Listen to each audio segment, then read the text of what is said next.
Hi, guys and gals. Al Smith here. Today we're going to start a new course. This is the first lesson in relationship to minor suit opens.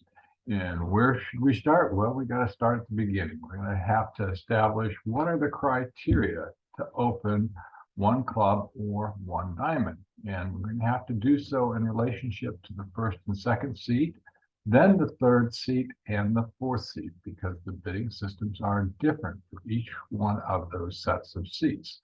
So let's go ahead and get started. Now, as a reminder, if you're using standard American, minor suit open only promises 3+ cards in the suit. And if you're using strictly standard American, not better minor, if you have 3 diamonds and 3 clubs, you're always going to open 1 club. So it's a major shift from the major suits where we're promising 5+ cards, which makes it a lot easier to find a fit. Now, what does this do? Well, and the bidding system is designed in priority order so that if you open a minor suit, what are the priorities? Well, the first priority is still finding a fit in the major suit, not the minor suit. And the second priority is finding whether you can have a viable no-trump contract. And the third and last is to actually see if you have a minor suit fit and whether you should be playing the contract in that minor suit. So that may be a little bit upside down to your way of thinking, but this is the design of the bidding system because it's easiest to make a game in a major if it's a suit contract because you've got trumping power, then no trump.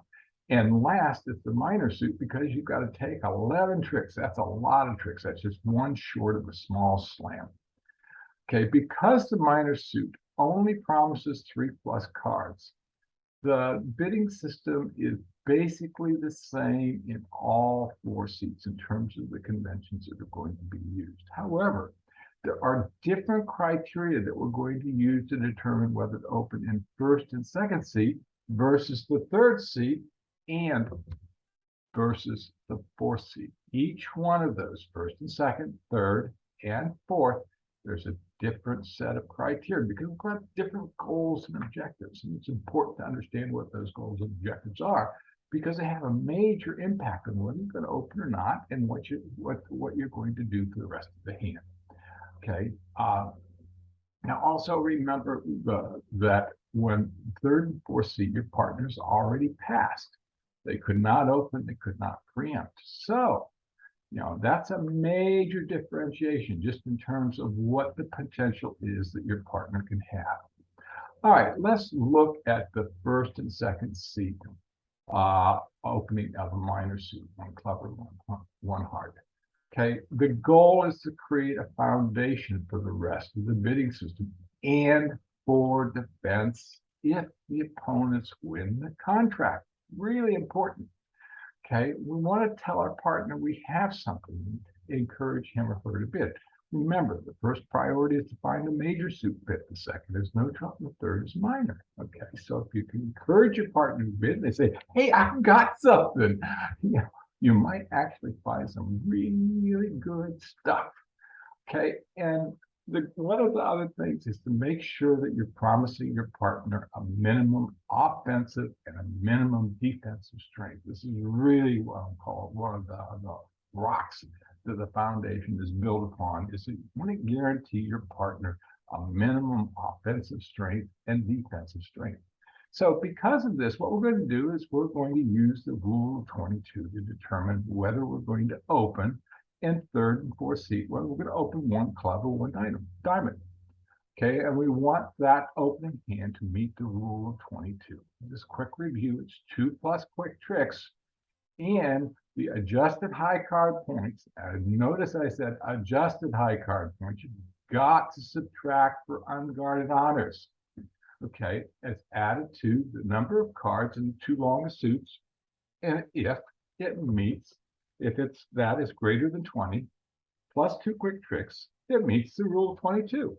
Okay, so you're guaranteeing, because you're providing 2 quick tricks, you're guaranteeing a minimum defensive and offensive strength. Okay, and then this together says, hey, considering adjusted high card points and your two longest suits, that looks like a pretty respectable open. All right, the other thing we want to make sure of is that the 2-3-4 result is greater than or equal to 1. Okay, that just says it's safe to open at the 1 level. This is almost always true if you meet the rule of 22. There are some weird examples where it doesn't meet the 2-3-4 result requirement. And those are just going to be really crappy hands with lots of queens and jacks. But you want to make sure that you recognize those and you don't open them. Okay, let's take a look at this as an example here, just as how to do this.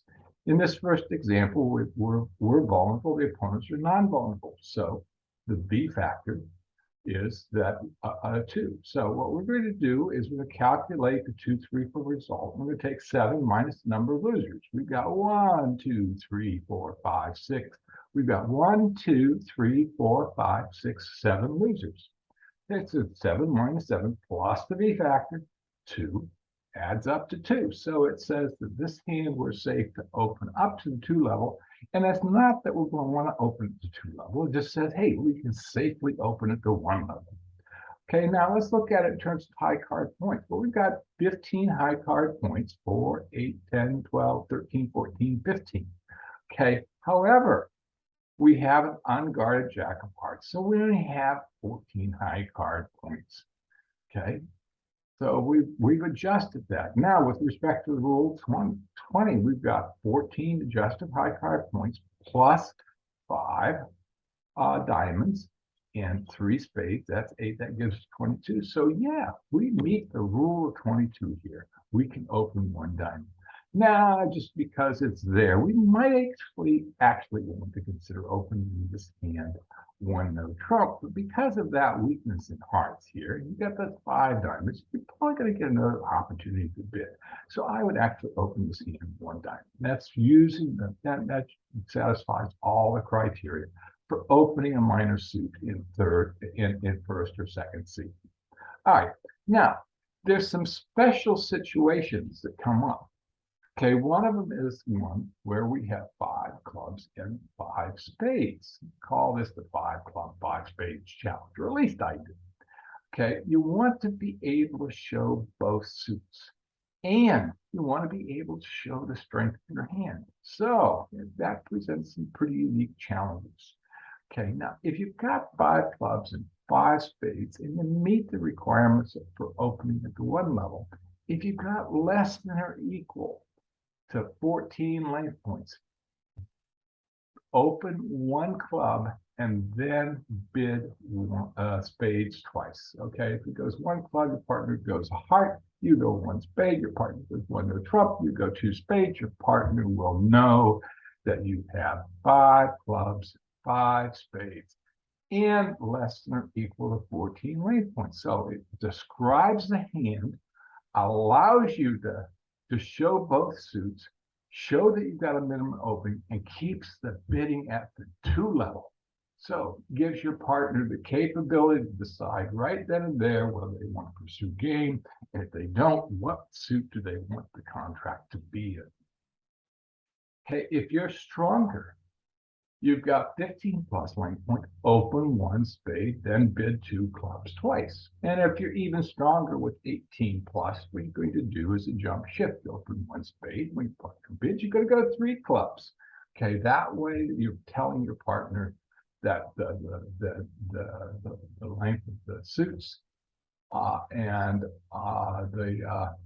the strength of your hand. Note when you bid the clubs the first time with 15 to 18, you're showing you've got 4 plus, and then when you rebid the clubs again, you're saying, hey, I've got 5. All right, so let's just take a look at 2 quick examples here and evaluate these hands. Okay, in this first one, we're going to say we're vulnerable. They're non-vulnerable. The V factor is equal to 2. So the first thing we want to do is we want to know if it's safe to open using the 2, 3, 4. We calculate that. We've got 7 minus 6 losers plus 2. It says 3. Hey, we're able to open. It's greater than or equal to 1. Quick tricks. Let's see what we got. We got 1.5 quick tricks in clubs and 1/2 a quick trick in diamonds. That gives us Well, I guess I got that wrong. We've got two quick tricks. I'm going to have to fix that on the handout. It'll get fixed on what's up there out there in the cloud. So there'll be two quick tricks. We'll get two quick tricks. Okay, and how many high card points do we got? What's our number of length points to determine whether we can open or not? We've got 4, 6, 7, 8, 11. We've got 12 high card points, but we've got 2 length points, one for the 5th spade, one for the 5th clubs. That gives us 2, but we've got to subtract a point because that jack of diamonds is unguarded, so it gives us a total of 13. So rule 20. 11 plus 5 plus 5 is 21. Hey, we're greater than equal to 20. Okay. So, you're saying, well, why do we look at all these different facets for? Well, because each one of them gives us a different view of the hand and its overall strength and what we should be doing with it. So we look at it from the multiple different angles, say, yeah, that looks pretty good. That looks pretty good. Yeah, that looks, hey, we're going to open this hand. So what should we open this hand? We should open this hand 1 club because we've got a minimum open. Then we're going to bid 1 spade and 2 spades. That way, just like we said up here, it shows we've got both suits, a minimum open, and keeps the bidding at the 2 level and lets our partner decide where we're supposed to be going. All right, let's look at this hand here. Here, we're a little bit stronger. Now, we evaluate the 2, 3, 4. You see, we're all the way up to 4. We're going to miss one of something. Okay, we've got 3 quick tricks, 1, 2 and a half, 3. So we've got 3 quick tricks now. So you can see the relative strength is a little bit stronger. We evaluate the length points, and we've got 16. Okay, we have no unguarded honors here. Okay, we didn't have that. We have this jack of diamonds over here. We have no unguarded honors. And with respect to the rule of 20, it goes to 23. All right, so we've got a stronger hand. And we want to be able to tell our partner about the shape of our hand and the strength of our hand. So what we're going to do, we're going to open the club on this one? No, we're going to start out with 1 spade. Then we're going to bid 2 clubs. Then we're going to bid 3 clubs. That way our partner will know that we have 15 to 17 points and we're at least 5 in spades and clubs. So, these little tricks, or what I call bidding sequences, where you can help you handle hands. So this is kind of important. It's something you have to talk to your partner about and make sure that you agree to it, because it can get really confusing if one is going left and the other one's going right. All right, one of the other challenges that comes up with respect to opening a diamond, especially as it relates to clubs and diamonds, left time versus clubs and spades, is what do you do when you got 5 clubs and 4 diamonds? Well, let's take a look at this. Because again, you want to be able to show both suits, but is your hand strong enough to do that? Okay, open 1 diamond only if you have 4 plus high card points in diamonds, and then bid 2 clubs. Okay, what this says is, hey partner, I could have 5 diamonds and 4 clubs. I could have 4 diamonds and 5 clubs. In that I'm just basically guaranteeing you 4 plus cards in the diamond suit. Okay, but I'm telling you, I've got a certain quality of that suit. So only open diamonds if you've got 4 plus high card suits, if you have 4 diamonds and 5 clubs, and then bid 2 clubs. Open 1 club with 3 or fewer high card points of diamonds. Why? Well, because you got crappy diamonds, okay? And you really don't want to end up having to play in a Moisian bit. That's a 7-card bit with a crappy trump suit. You'd like to have some element of control of that trump suit. Okay, let's take a look at a couple of quick examples. Okay, in this first one, we're going to do this again, not vulnerable versus vulnerable, B factor equal to 2. Let's count the number of losers. We've got 1, 2, 3, 4, 5, 6. So we've got 6 losers. B factor is equal to 2, so it says 3. We're safe to open it to 1. Quick tricks. Let's see, what do we got here? We've got 2 quick tricks. The king, queen of clubs is worth 1. The ace of diamonds is worth 1. High card points. Well, we've got 4, 6, 7, 8, 12, 14, 15. Is that right? Or did I have that wrong? 5, 6, 10, 11, 13, 14. Hey, I got one right. Well, we've got to subtract 1 for that unguarded jack. So we really only have 13 adjusted high card points. Now, let's look at the rule of 20. We're going to use the adjusted high card points. We have 13 plus 4 plus 5 is equal to 22. So it's greater than equal to 20. So we can open. What are we going to open here? Well, we've got diamonds and we've got clubs, and that's a pretty nice diamond suit. Okay, so we want to be able to tell our partner about both suits, because if we open 1 club and there'd be 2 diamonds, that's a reverse telling our partner we've got 16 plus points.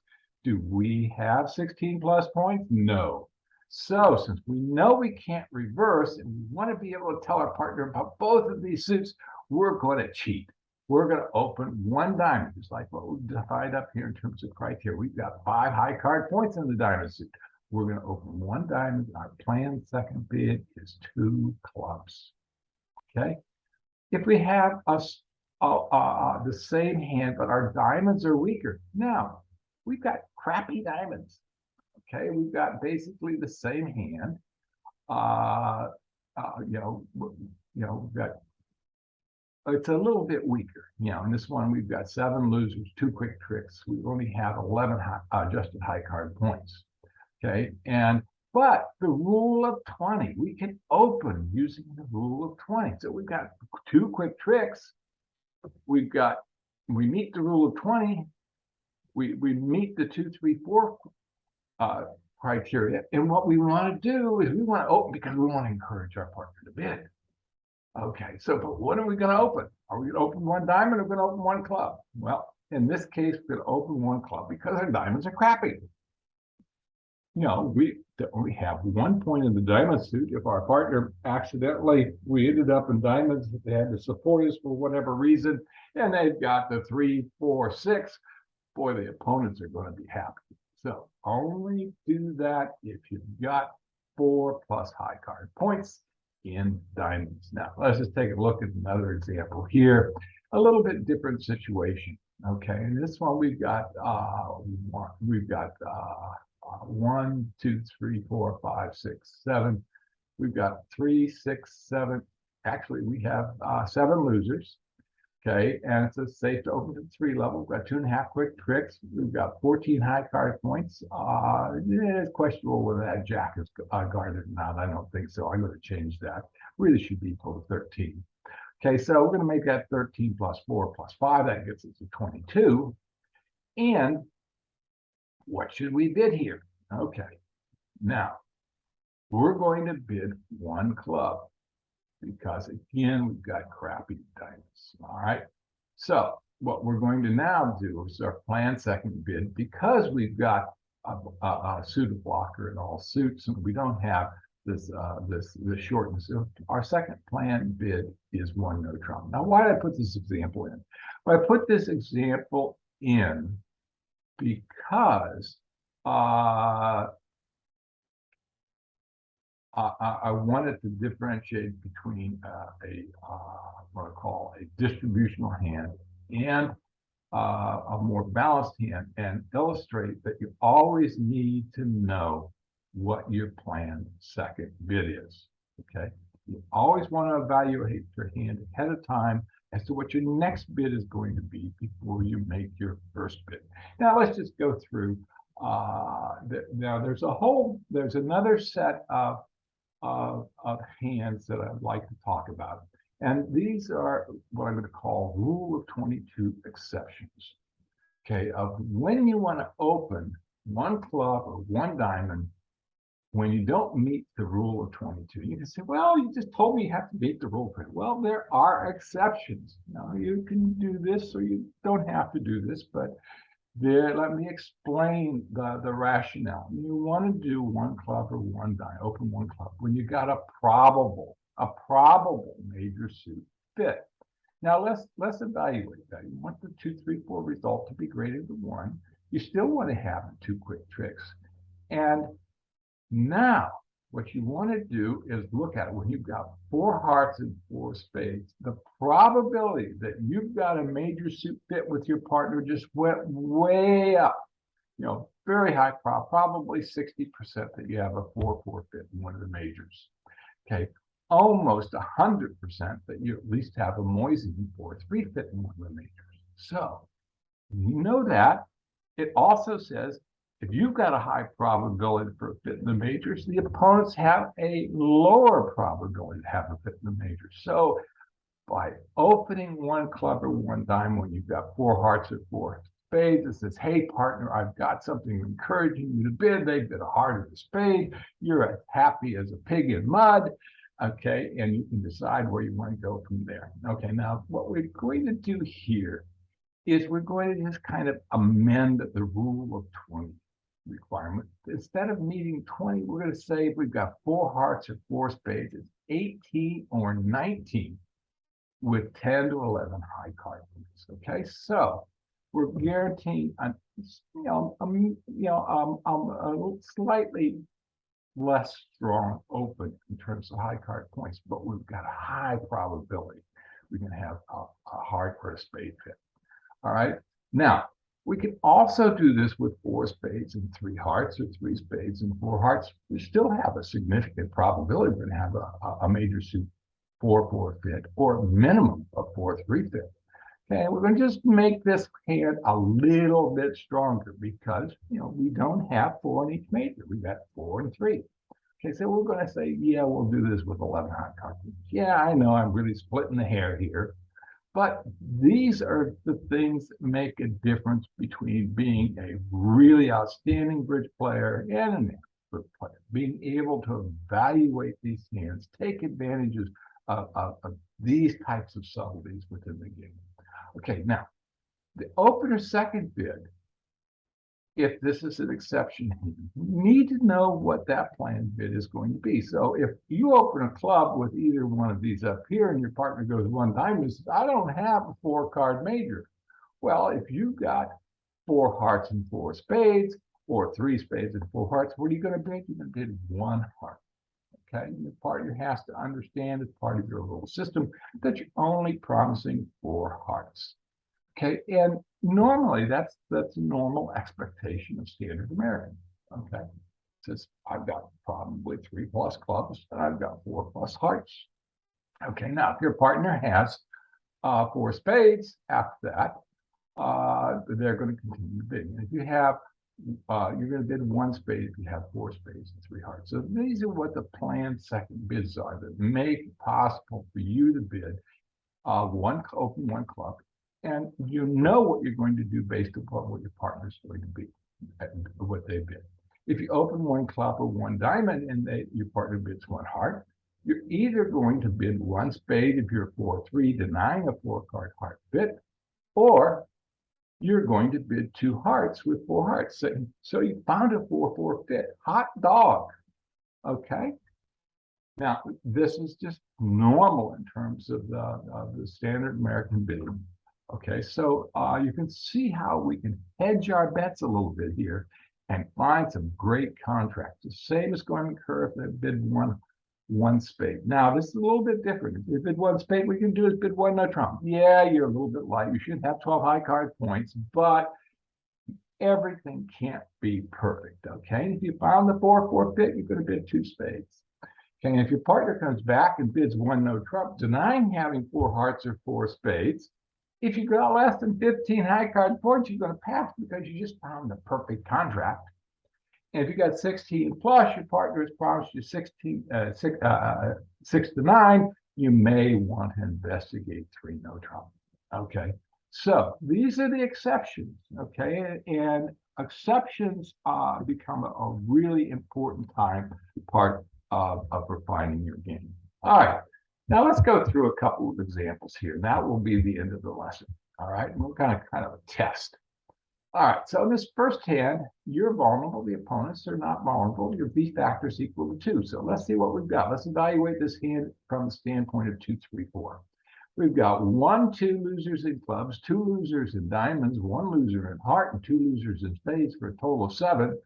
So we've got this hand equals 2. So it is strong enough to open at the 1 level. Okay. Now let's evaluate the quick tricks. We got 1/2 of a quick trick. Okay. That's not strong enough to open. All right, we're not going to open this hand. We just don't have enough power. We can't guarantee our partner a minimum offensive and defensive strength. Now, if we look at it this way, we've got 12 high card points. We've got to subtract one for that unguarded jack. Now, this is probably one of the crappiest 12 points you could ever have. All right, you got all these queens and jacks. You have really no trick taking potential. You got to downgrade that hand. Okay, so you're not going to open this hand. The rule of 20, it still meets the rule of 20. Look at that, 12 plus 4 plus 4 is 20. You still don't want to open this hand. So that's why we look at it from different angles. So what we're going to bid here, we're going to pass. Good deal. All right, let's look at this one. We're vulnerable versus vulnerable this time. Okay, the V factor is going to be equal to 3. So we're going to evaluate our 2, 3, 4. It says, hey, we can safely open 2 levels. So we're okay from this angle. Quick tricks. We've got 2 quick tricks. We've got the ace and the king queen. Okay, we're getting there.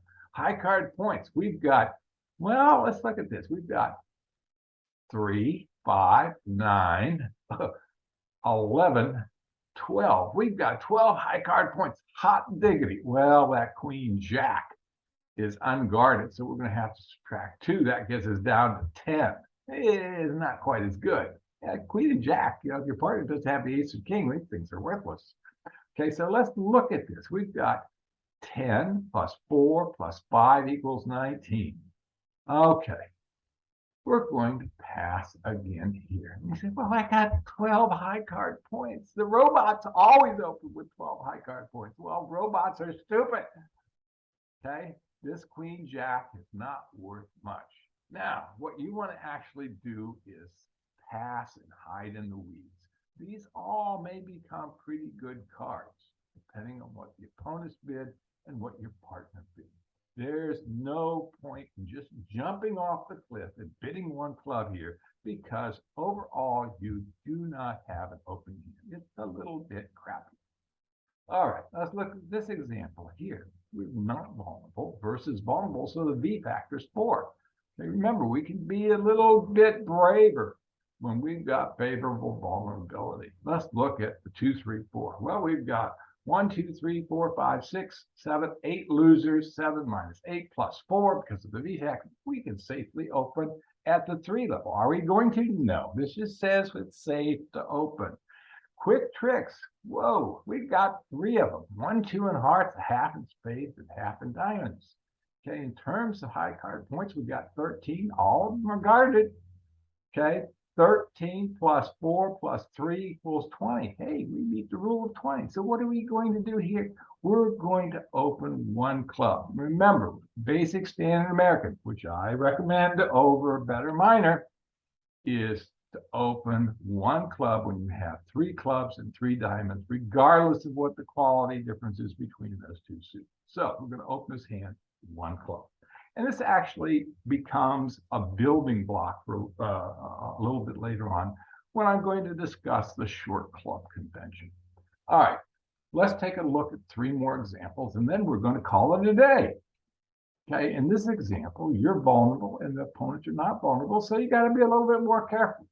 V factor is equal to 2. We got 1, 2, 3, 4, 5, 6 losers. So 7 minus 6 plus 2 is equal to 3. Still safe to open this hand at the 1 level. Quick tricks. What do we got? 2. We've got an ace and a half for the king of hearts and a half for the king of diamonds. That gives us 2 high card points. Well, we've got 4, 8, 12, 14. We've got 14 high card points, but that jack up there is unguarded, remember. So now we only got 13. So let's look at the rule of 20. We've got, that should be a 13 instead of a 14. So we'll fix that in the handout, and that will give us 22. Okay, so we meet the rule of 20. Now, which do we want to open? 1 club or 1 diamond? Well, that's an interesting question. Well, we've got 2 suits here. We'd like to be able to tell our partner about them. Okay, how many high card points do we have in diamonds? We've got 4. So, since our diamond suit is a respectable quality, let's open 1 diamond and then bid 2 clubs. This gives our partner the capability of picking between these 2 suits, and also gives us the capability of telling our partner that we've got something in both of those suits. Okay, so if our partner has something he wants to investigate, no trump, we've communicated a lot of information. Let's look at another example here. Here, 2, 3, 4, we're vulnerable versus vulnerable. B factors equal to 3. We've got 1, 2, 3, 4, 5, 6, 7, 8, 9. 9 losers. So we've got 7 minus 9 plus 3. That gives 1. It says we're just barely strong enough to open this hand, but it says 1, so we're strong enough. Let's look at the quick tricks. We got 2 aces. Good deal. High card points. We've got 11, 4, 8, 10, 11. Okay. And so we've got 11 adjusted high card points. All right. So we've got 11 plus 4 plus 3 is equal to 18. All right. Okay, this qualifies as an exception hand. If we go back and look at the exceptions, the rule of 20 is equal to 18. And we have 4 hearts and 3 spades. So because we want to encourage our partner to open, we're going to open this, even though it does not meet the rule of 20. It doesn't meet the standard rule. Now remember, we want it to meet the quick trick requirement because we want to guarantee our partner a minimum offensive and defensive strength. So we've got 2 quick tricks in this 11 high card points. So we're going to go ahead and open 1 club here, and we're going to hope our partner bids 1 heart. And if they don't, if they bid a diamond, we'll go bid a heart and see if our partner accidentally has a bid. And if not, we're probably going to end up in no trump. Now, if our partner bids, if the bidding goes 1 club, 1 diamond, we bid 1 heart, our partner goes 1 spade, what are we going to do? We're going to pass because we have a 7-card spade bid. Now let's look at this example here. We've got 4 hearts and 4 spades. High probability that we have a major suit bid. When we look at this, we've got 7 minus 7 plus 4 is equal to plenty strong to open. Quick tricks, we've got 1.5 in hearts, half in spade. That gives us our 2. High card points, we've got 11, 4, 6, 8, 11. They're all guarded. Okay, we can only get to 18, but that's fine. We've got those 4 hearts and 4 spades. Again, now what we're going to do is we're going to open 1 diamond because we have more diamonds than we have clubs.